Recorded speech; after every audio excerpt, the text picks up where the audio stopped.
चाचू थोड़ा तेल तो लगा लें, आप तो ऐसे ही मेरी जान निकाल रहे हैं। लेकिन चाचू बेदर्दी से अस्सलाम वालेकुम आयना।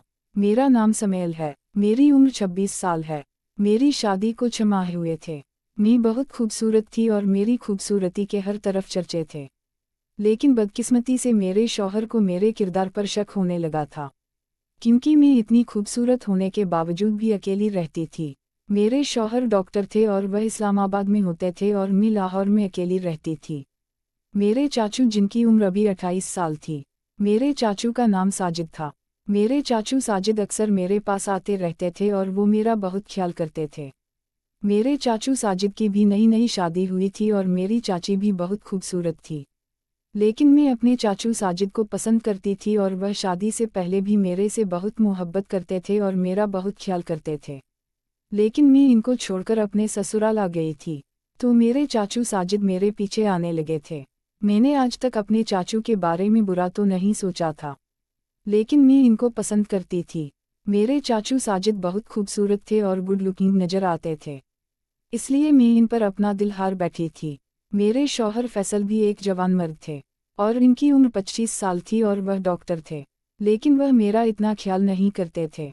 शादी के बाद इनकी नज़रें बदलने लगी थी और वह मेरे ऊपर तवज्जो भी कम करने लगे थे। मैं लाहौर में रहती थी और मेरे शौहर फैसल की ड्यूटी इस्लामाबाद में थी और वह एक सरकारी हॉस्पिटल में टीचर थे। मैंने कई दफ़ा अपने शौहर फैसल को बोला था कि आप मुझे अपने इस्लामाबाद ले चलो और वहाँ पर रेंट पर घर लेकर हम रहने लगेंगे। मैं आपके बगैर नहीं रह सकती।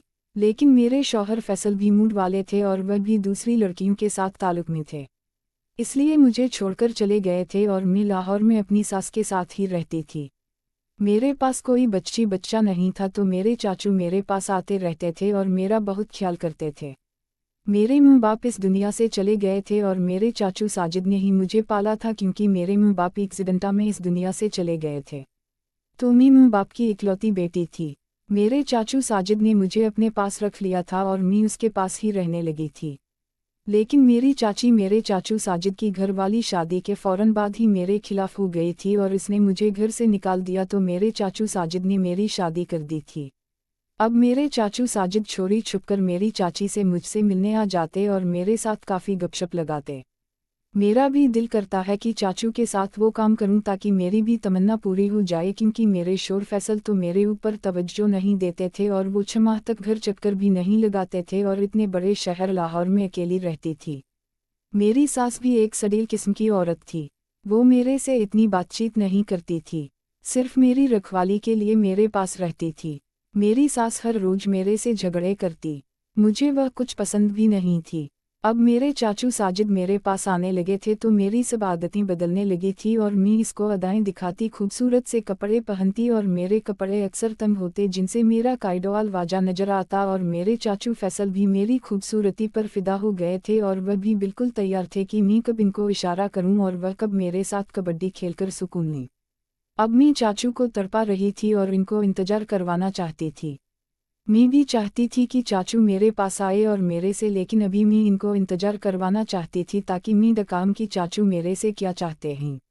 एक दफ़ा मेरे शौहर पाए सल्द से लाहौर आए और मेरे चाचू भी घर पर ही थे, तो मेरे शोर फैसल कहने लगे, तुम्हारे चाचू साजिद बहुत अच्छे इंसान हैं, इनकी खिदमत किया करो और वह लाहौर में अक्सर आते रहते हैं, इनको रात यहाँ पर ही रख लिया करो। हमारी रिहाइश उकाआ की थी, लेकिन मेरे चाचू साजिद अक्सर लाहौर सामान लेने आते थे, क्योंकि इनकी क्रॉकरी की दुकान थी और वह सामान लाहौर से ही उठाते थे, इसलिए मेरे चाचू साजिद अक्सर मेरे पास आ जाते थे। तब मेरे शौहर ने इजाज़त दे दी थी तो मेरी सास ने मुंह बना लिया था, लेकिन मैं अब रात को अपने चाचू साजिद को अपने पास ही रोक लेती थी। मेरे शौहर फैसला अपनी जॉब पर चले गए, तब मुझे आसानी हो गई थी। मैंने चाचू साजिद को फ़ोन किया था और कहा था कि मैं आपसे मिलना चाहती हूँ, आप लाहौर आ जाए। मेरे शौहर के जाने के बाद मेरे चाचू फैसल फ़ौरन ही लाहौर चले गए और रात मेरे पास ही रुके थे। वो रात बहुत हसीन थी और इस रात ही मैंने चाचू से अपना मतलब निकालना था, जो मेरी बहुत देर से तमन्ना थी, क्योंकि मैं भी यही चाहती थी कि चाचू मेरे साथ तमन्ना पूरी हो जाए और चाचू भी मेरे से खुश हो जाए, क्योंकि चाचू भी मुझसे बहुत देर से चाहते थे, मेरा ख्याल करते थे और मेरे ऊपर फिदा थे। लेकिन मैंने अभी तक इनको मतलब निकालने नहीं दिया था। इस रात चाचू आए थे। एक तो मैं इनके लिए अच्छे अच्छे खाने बनाए थे और मीठा भी बनाया था। चाचू को खीर बहुत पसंद थी। खीर खाने के बाद चाचू बहुत खुश हुए थे।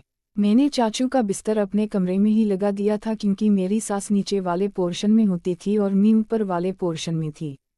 तो चाचू रात को दिन के 10 बजे मेरे बेड पर आ गए थे और मेरे साथ गपशप लगाने लगे थे। मैं चाचू को और बटूम में इनको उलझा लिया था। चाचू भी मान गए थे और मेरे साथ कबड्डी खेलने के लिए राजी हो गए। मैंने चाचू से मोहब्बत करने का आगाज़ कर दिया और चाचू ने अपना दिल मेरे दिल में, मेरी बिल्ली को चाचू ने अपने दिल मेरी बिल्ली में। अब मैं तो चाचू की दीवानी हो गई थी। जब भी मेरा दिल करता मैं चाचू को लाहौर बुला लेती और उसके साथ मोहब्बत करती। मेरी चाचू साजिद भी मेरे से बहुत खुश होने लगे और मुझे अक्सर कहते कि जितना मज़ा तुम्हारे साथ आया है इतना तुम्हारी चाची के साथ नहीं आता और मैं तो तुम्हारा दीवाना हो गया हूँ। मैंने भी चाचू को खुश कर दिया और कहा कि मैं तुम्हारी ही अमानत हूँ, क्योंकि मेरे शोर फैसल तो मेरा ख्याल ही नहीं रखते और ना वो मेरे साथ मोहब्बत करते हैं। बस मैं तुम्हें ही पसंद करती हूँ। जब दिल करे मेरे पास लाहौर आ जाया करना, मैं तुम्हारी पास होंगे और खुद भी तुमसे खुश होंगे। चाचू भी ईमान गए थे। अब जब भी मेरे चाचू का लाहौर चक्कर लगता वो मेरे पास आते, रात मेरे पास रुकते, सारी रात मेरे से मोहब्बत करते और सुबह चले जाते। जिंदगी इसी मामूल के मुताबिक गुजर रही थी और मैं चाचू की मोहब्बत करके अपना मतलब निकाल रही थी। नायना, अगर आपको ये कहानी पसंद आए तो हमारी वीडियो को लाइक कर दें। शुक्रिया।